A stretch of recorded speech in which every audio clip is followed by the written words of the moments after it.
scandal of EU, crooks you pay for due to failed Euro-deportation law. Just 217 inmates have been ejected from Britain and rehoused in jails in their own countries since 2011. The prison transfer agreement was supposed to clear thousands from overcrowded UK jails and save the taxpayer more than £100 million, but new figures reveal EU prisoners are being sent home at a measly rate of 36 a year.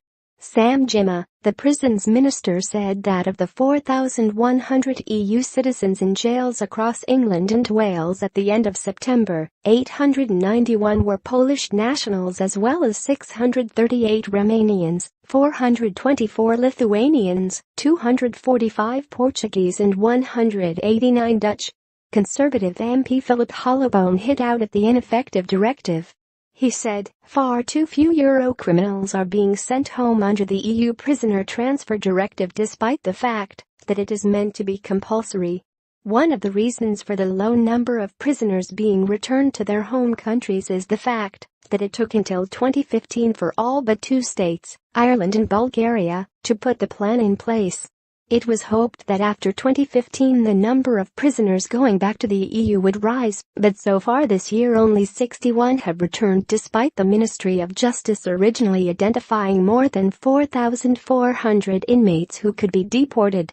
Michael Spur, chief executive of the prison service, said in 2014 that the compulsory EU agreement should enable us to make a significant difference to prisoner transfers. Richard Bergen, the Shadow Justice Secretary, said the government was warned that its estimates for transfers was overly optimistic. It urgently needs to clarify how its failure to meet its own targets will affect the number of available prison places, as overcrowding is already driving an unprecedented wave of violence in our prisons.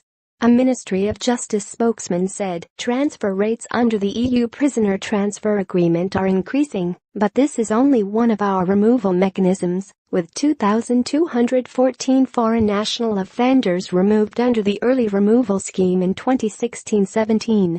The news comes just a month after the president of the Prison Governors Association, Andrea Albert, said UK prisons are full to bursting with 10 UK prisons at a very concerning capacity. She said, currently our prisons are full to bursting. The government must be brave and reduce the prison population, and don't worry about votes. Don't dabble, just do it, because morally it is the right thing to do. 12-month sentences don't work and are pointless. This cohort must be dealt with in a different way in the community. Executive release is possible. We have prisoners on imprisonment for public protection sentences years past their tariff, but still in prison. We have old and infirm prisoners who are no longer a danger to society, and we have far too many mentally ill people, where prison is absolutely the worst place for them.